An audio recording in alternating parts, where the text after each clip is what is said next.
I told you, the most important preparation for breast cancer has nothing to do with research, doctors, or even treatment options. Everyone asks if choosing a double mastectomy was hard, and it wasn't. And I'm going to tell you why that matters more than any medical fact you'll ever learn about breast cancer. It's October, and it's Breast Cancer Awareness Month. So today, I'm sharing the conversations I've had with women since my diagnosis, what they wish they'd known, the decisions that they're blindsided by, and the one thing that made my hardest choice feel surprisingly clear. We'll talk about why some women choose single mastectomies to make reconstruction easier, how Oregon's new legislation opens the door to out-of-state specialists, the insurance surprises no one warned you about, and why I told one mom of young kids to just get implants. Most importantly, I'll share the framework that turns overwhelming medical decisions into choices you can feel confident about, no matter which path you choose. And there are many.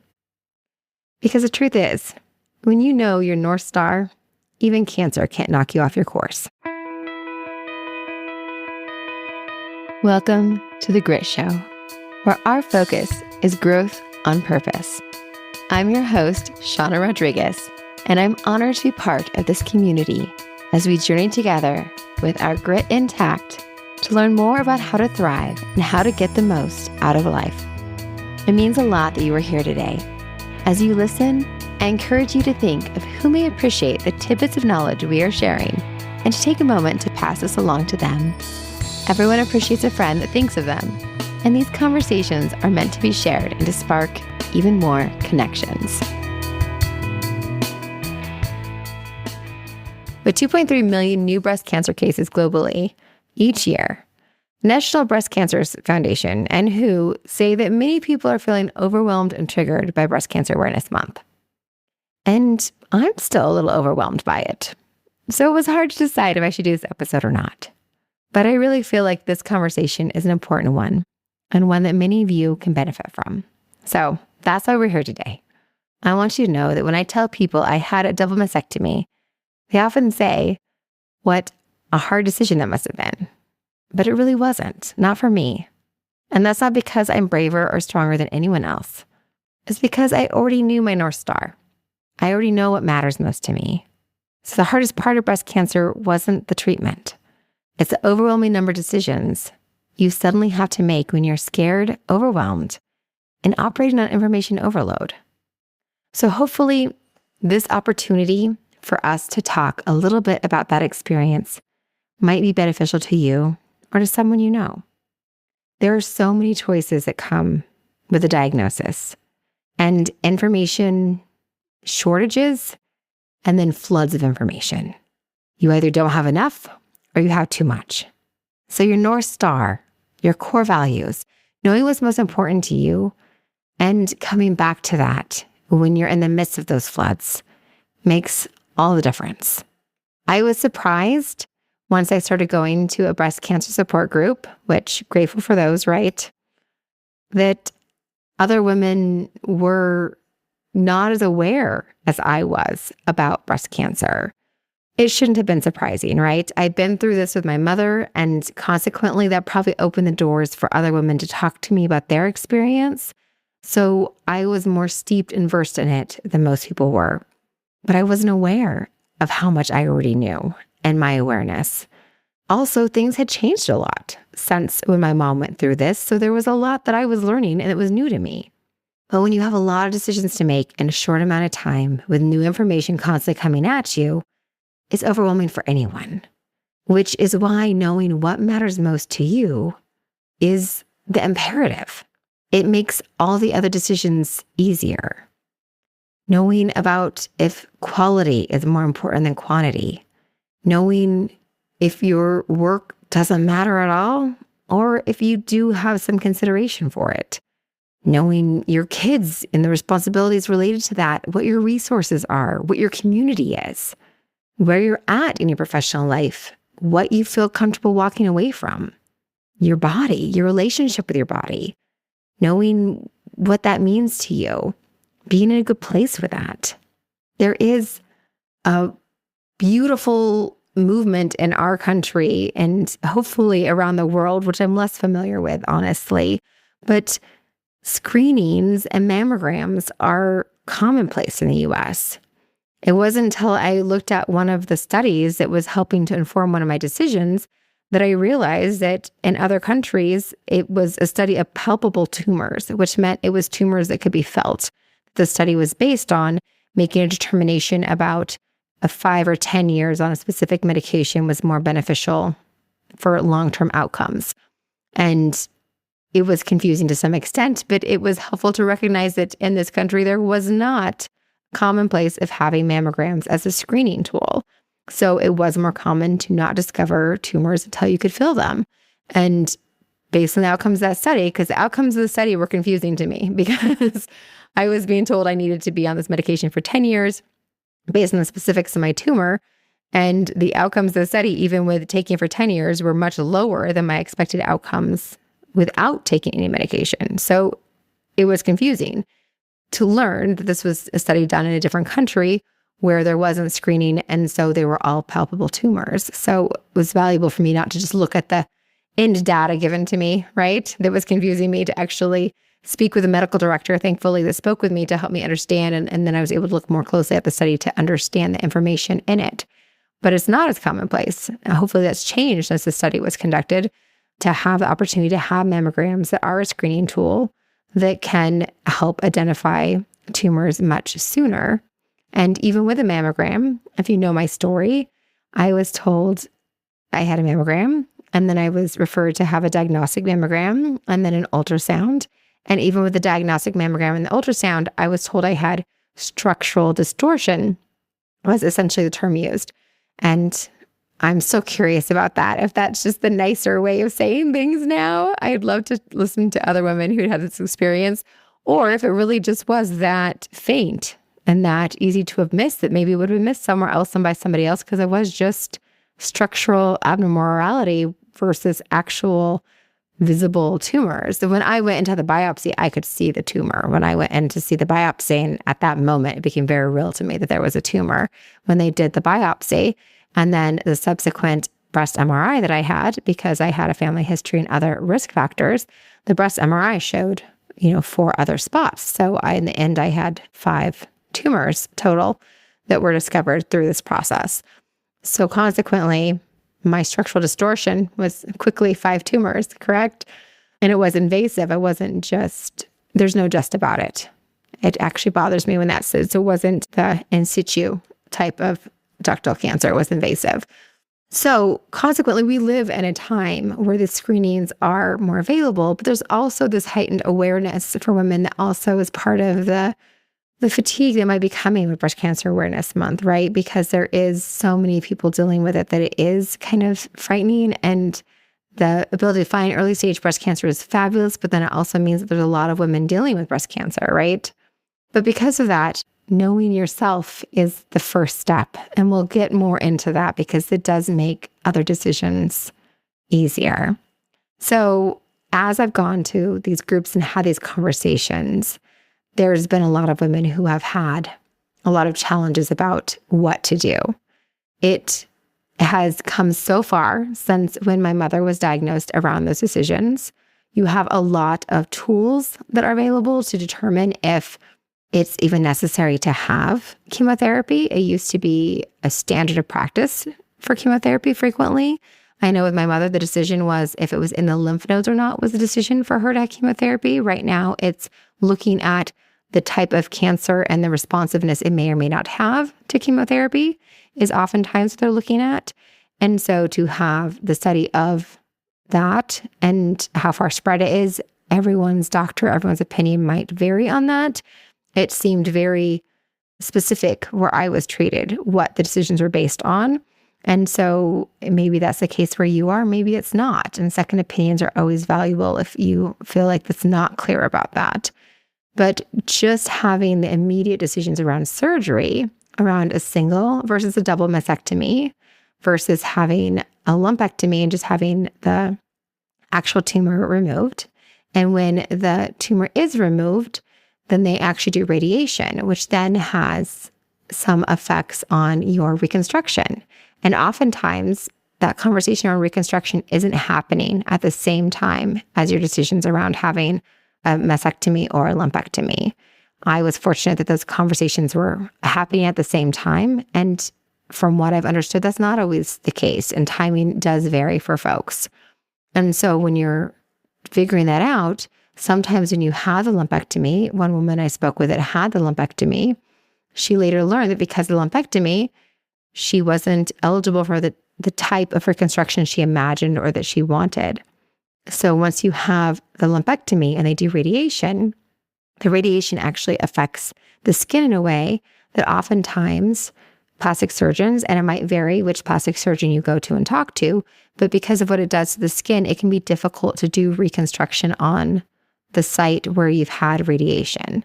So if you've had a single-sided lumpectomy and you have radiation, it can be hard to do surgery to make changes to that breast. So oftentimes they're doing reconstruction to the other breast.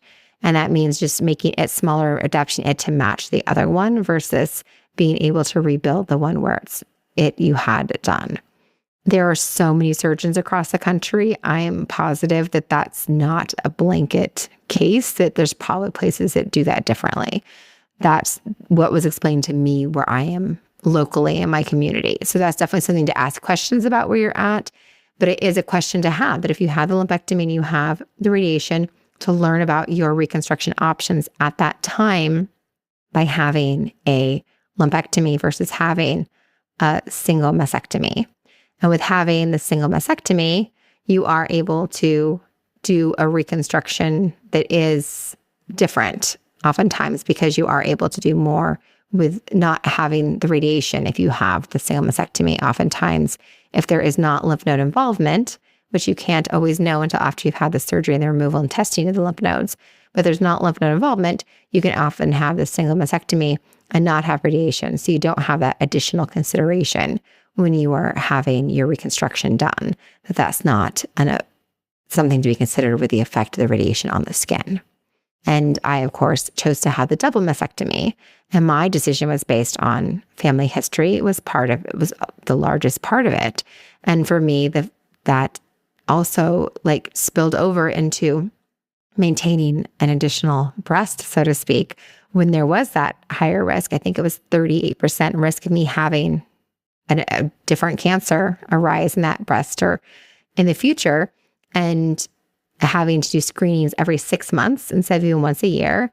And those screening tools resulting in additional need for biopsies and the additional expense for those additional biopsies and the additional maintenance and that stress and mental load of maintaining the other breast was significant for me to consider when I had the family history. And of course, I am younger when it comes to being diagnosed with breast cancer. And because of my young age at being diagnosed, that's a long time for me to have to be considering that.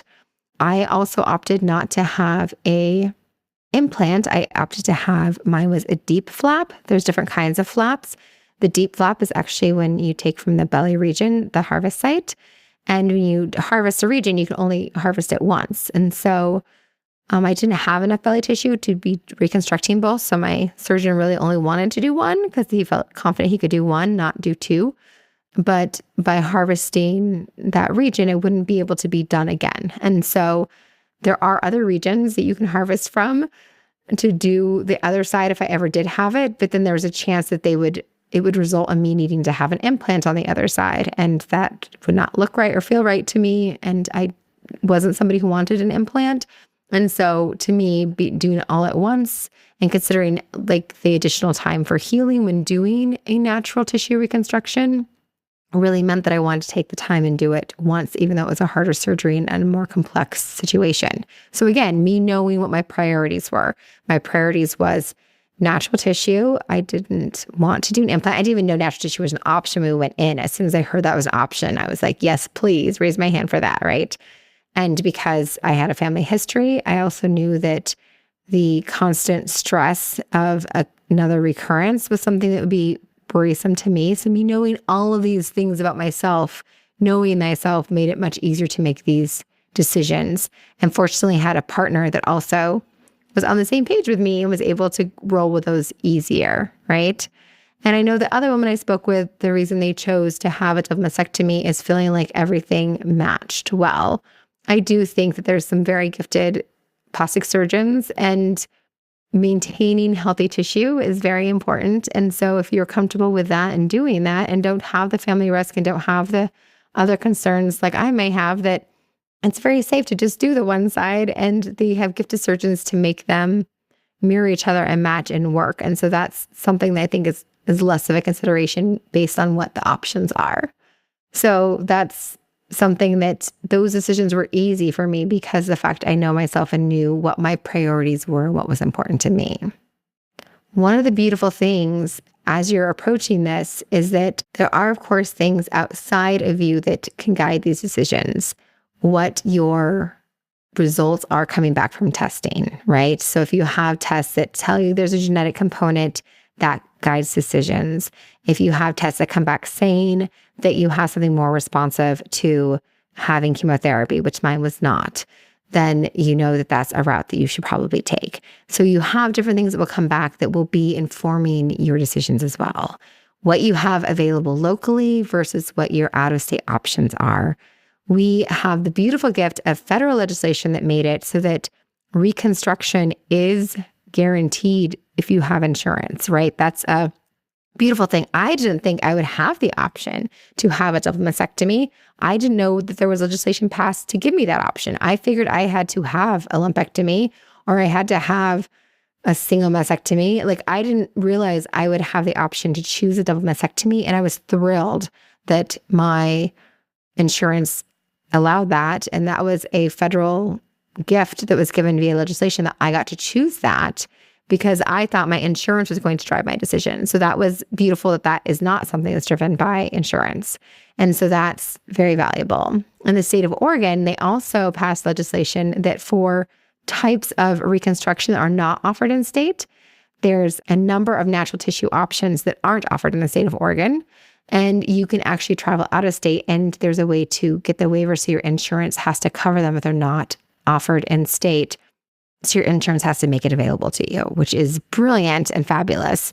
There's the Bra Society that is responsible for that and is a beautiful gift that they've done to help women be able to access those options for them so that they can get the type of reconstruction they need. So not all women, like I said, when I had my reconstruction, I didn't have enough belly tissue to make it to return my body to its former shape, to where it was before. And other women can't even do, they don't have any belly tissue. They don't have any belly fat, but they have it available in other parts of their body. And so they are able to do other forms of reconstruction with natural tissue. They're all called flaps usually, but there are other letters that go before them instead of the deep like I had. And so they can go to other places and get that done. And that's something we'll talk about a little bit to look at. And there's also the practical considerations, right? So as we go into you knowing your priorities, I had a woman who asked to speak with me through one of the nurse advocates connected us, and she had young children and was considering the surgery that I had with the surgeon that I worked with. And I actually recommended she not do it because she had young children, and she talked about how active they were, and she was concerned about that piece. And I have a story about my cat jumping on me after we thought that I was clearly in a good space, 8-10 weeks out of surgery. I should have been good. And I was a mess because my cat jumped on me. And a 3-year-old that has a lot of high energy jumping on me 2 weeks out instead of 8 weeks out would have been a very difficult situation as well, because the restrictions, especially the specific surgeon, are so high. And what can happen is such that my conversation with her was, well, you can get the implants, and in 5 years, because the way legislation is, you can go back and get this other one done at that point. You can get this other surgery done at a later point instead of getting it done now, because the recovery for implants is much simpler and should be much simpler. Every individual's recovery is different. So I don't want to be dismissive about all of that. It has fewer restrictions on it for a shorter period of time and should be easier on the body than the natural tissue reconstruction. It does vary with your surgeon, with your body and how it takes things, but the restrictions in general are lower. And with young children and being able, if your priority is being able to be back to your kids, that's like knowing your priorities and what you want to be able to do is be more present at that stage. And then at a later stage with your kids, you can be able to do that differently, right? I also had the advantage of going second and learning from my mom's decision to help me refine some of those decisions for me, which helped them feel much clearer. So that's always helpful for me to know that. But breast cancer in general is a much more personalized journey. And because of that, there is so much research and available information and available options for you that you can be able to look into them and figure out what is going to be best for you. And one of the areas where I was making that decision is about my continued treatment. So my surgery was very big and took a lot to have the surgery I wanted and that piece I wanted to do, correct? And then the follow-up treatment for me, the biggest option that was wanted was for me to do hormone blockers to make it so that there was no growth in the future, right? Because when breast cancer comes back, so right now I have breast cancer, NED, no evidence of disease. So I'm not cured, I'm not whatever else. Hopefully it's all gone. My opinion is it's gone. I'm living like it's gone, but there's just no evidence of disease. We don't know for sure that it's gone at this point in time. And so the treatment that they want is for me to be on what's like an adjunct therapy that would have me taking pills daily for 5 to 10 years. And for my specific type, the recommendation is 10 years to take a medication every day to block all hormones in my body so that there's no way they'd be feeding potential hidden tumors that are somewhere in my body trying to grow. So they would not grow in 5, 10, or 15 years and metastasize in my bones and in my body and be at that point very difficult to fight and very challenging. So consequently, that's put before me. And the option of taking that drug, to me, very low percentage of it actually changing anything.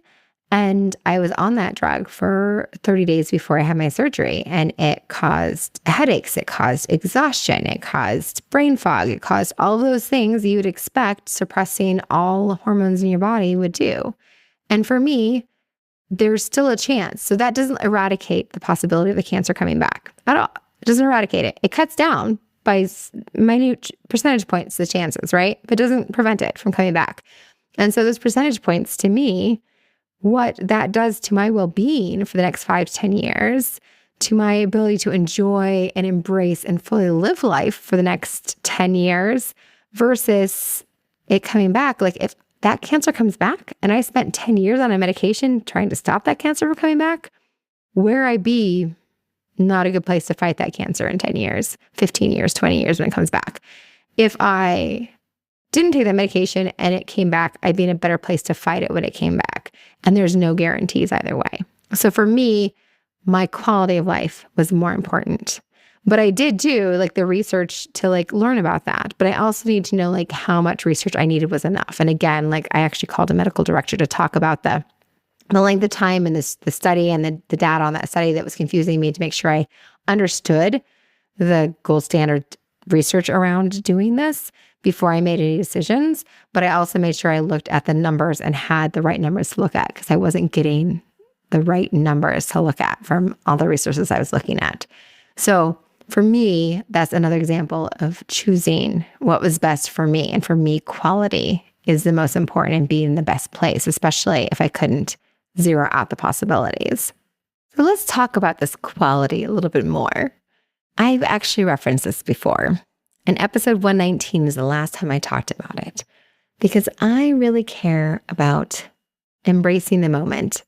And in previous episodes, I talk about this as kicking your bucket list and why I don't believe in having bucket lists because there's no time like the present. And it's important to actually live life as it comes. And if you want to do something, to go out and do it, to seize the day, right?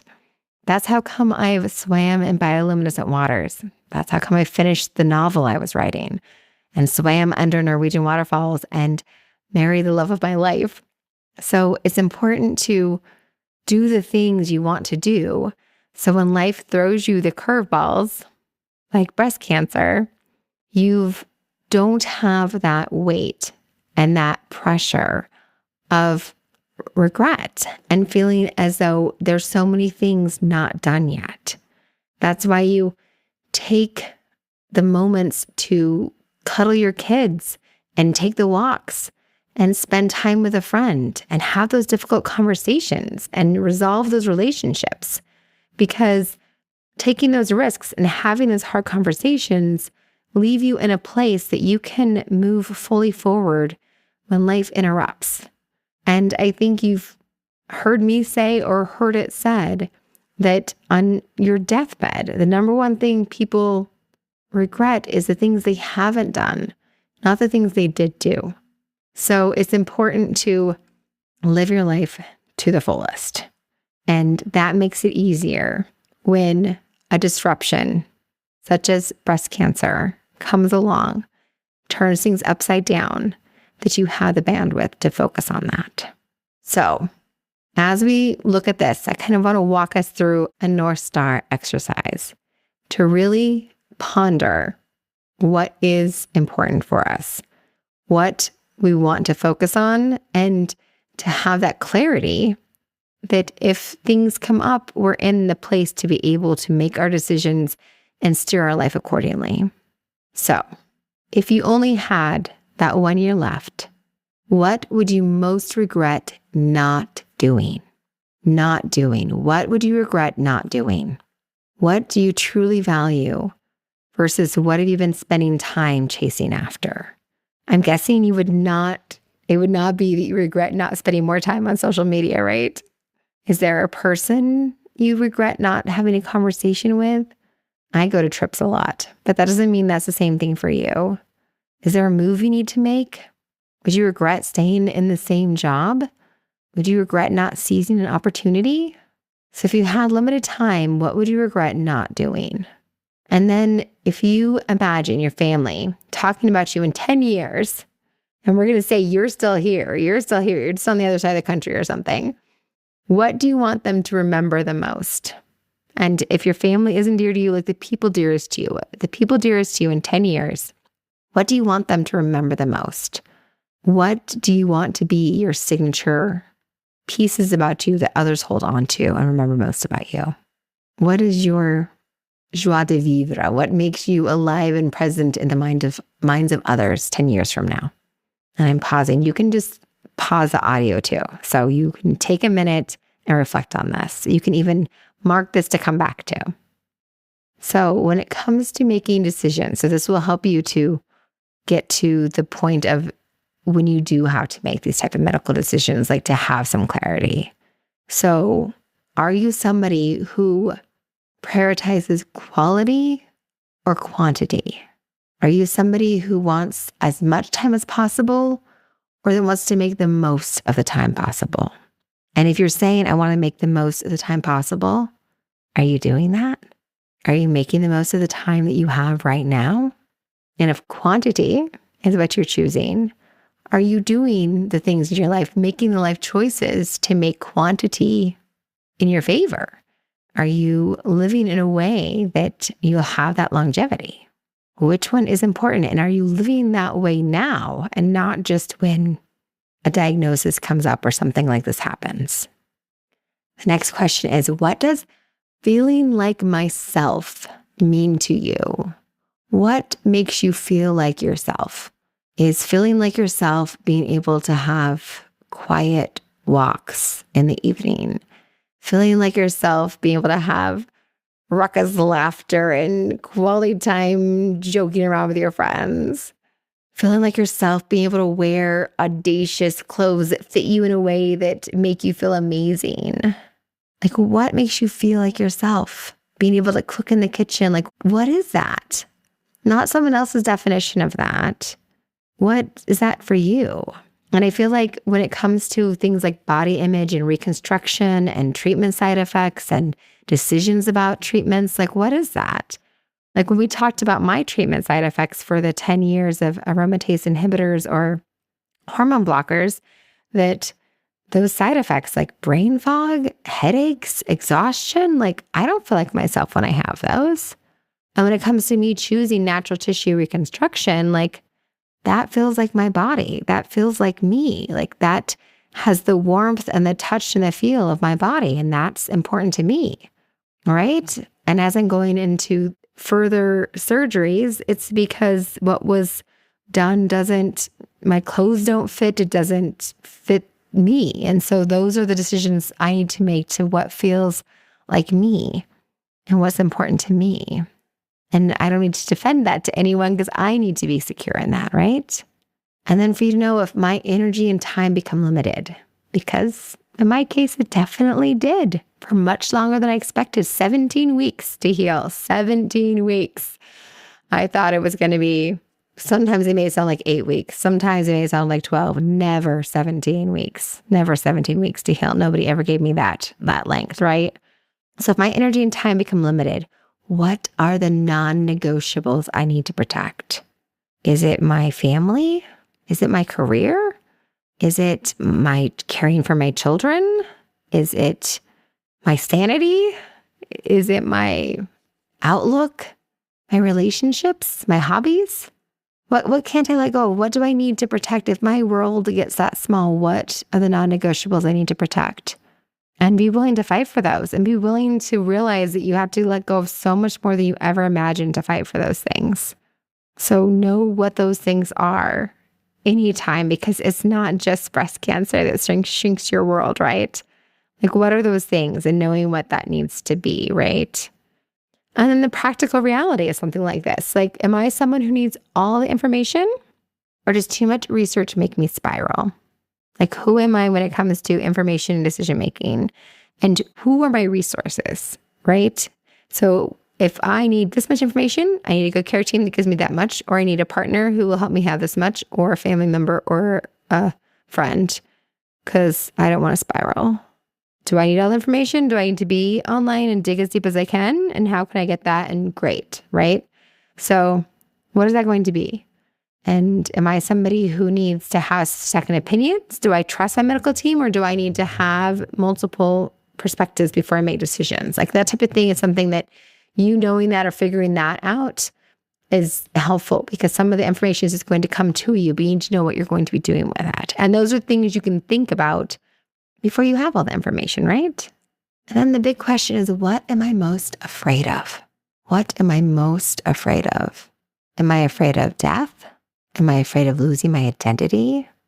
Am I afraid of losing my relationships? Am I afraid of losing my sense of self?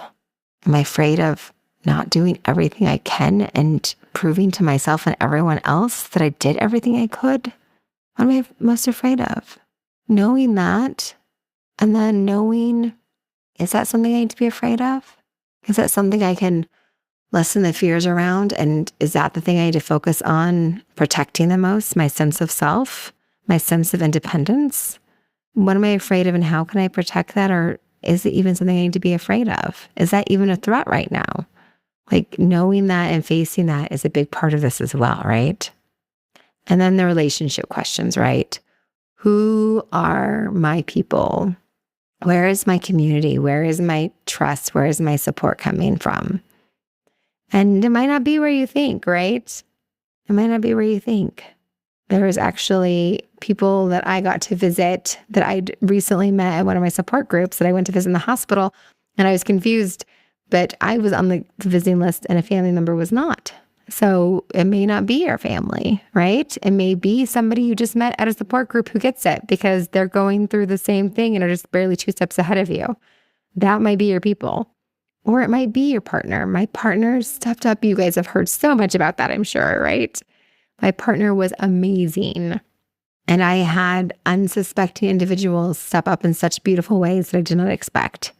So who are your people? And once you know your community and find your community and supports, whether it's colleagues, friends, family, strangers in support groups, people you find online, like whatever it might be, like, what do I need from them? From these people that I love the most, or people that I'm finding that are my support? What do I need from them? And then what do they need from me, right? because it impacts how you work with your support system. So knowing what you need and what they need. Because my support system, my biggest support system, my partner, he needed some space, some time for golf, and some time away to be able to be everything he was to me, right? So that was some grace and space that he probably didn't know he needed, but I had the clarity to know that's something he would need. I was very grateful for that. And then probably the biggest question you can ask is when I imagine explaining all of this, like my decisions, when you're making decisions to my future self, to me, nobody else but me, what am I going to feel the most at peace defending? If I don't get that additional surgery, am I going to be able to tell my future self in 5 years, like, oh, I was just tired and sick of dealing with things. I just needed time off, so I didn't get it done. And that's why I didn't get it done. Or am I going to be able to say, yes, I did that additional surgery and it was a little harder, but now 5 years later, I'm so glad that I went ahead and did what it took to get back my sense of self and to be in the place I needed to be with all of this. Like, what do you need? And you heard I had 17 weeks of healing and I still choose what I choose. I still choose the deep flap, even with a DVT, even with necrosis, even with all the things that I had, I still choose the natural tissue reconstruction and I would still recommend it. I might recommend that you go out of state and find one of the centers that do these surgeries every day and surgeons that do this every single day. I think there's some value in that. But I'm very, very good with my decisions. With the amount of capacity I had, I didn't need to go research all of that beforehand, and I learned about it later. And maybe you're listening to the Great Show today, so you're learning about it now. You're learning that there are specialty places that all they do all day long is breast cancer surgeries, the removal and the reconstruction. That's all they do all day long. And if you're going to I take my car to a Volvo dealer because I have a Volvo. So I would rather take it there than just a regular mechanic because I find value in people that do this every single day and know what they're doing because they do it every single day. And there's value in that. When I do my work on right now, you know me from my podcast network, and I'm moving away from that back into doing more coaching and building with folks. I've been doing it for a number of years, but trying not to build on it, but I love it so much. I'm building on it because I love doing it. Even when I was taking leave, it was still a valuable thing I could put time into. That I do this amazing coaching with folks, and this coaching that I do, like I do this all the time. And it's like this connection I have with my clients, these conversations I have, and integrating these tools, I do it all the time. So coming to me that does it all the time versus somebody who, I have one person I do this with sometimes, you're going to get more quality from somebody who's doing it consistently and has the ability to apply this stuff constantly. So for me, the value is in finding specialists in this area. And a plastic surgeon that once in a while does this stuff, they may be great at it, but somebody who's doing it every single day is going to be ready for anything that gets thrown at them. And I feel will have great results. And I've met people who've gone to some of these surgery places that do it. And these individuals do have faster recoveries, do have less restrictions, and do great. But there's also the flying to them. And I live in an area where it's not that easy to travel. And so for that big of a surgery, I'm kind of okay that I didn't travel to do it. So I'm okay with my decision. If I was talking to somebody else, though, I would encourage them to look at those other options for it, especially if they were put off by how long it took me to heal. I'm a little put off by how long it took me to heal. So that would be my recommendation. A friend of mine whose partner went through that and they had a failed implant. And then they went to one of these for one of these specialty centers to get it taken care of after the failed implant. And they got a deep flap after that at one of these specialty centers and had a great experience. And so even after the failed implant with a place that was local that should have been great. So it's valuable to go to people that do this stuff every single day and have that expertise. So I have a lot of respect for that.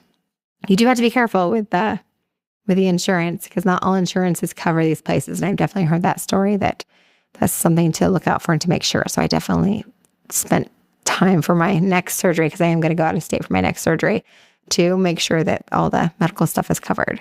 And even with doing that and being careful, I have one of my friends who Mamma Print did testing for me, and my Mamma Print was covered.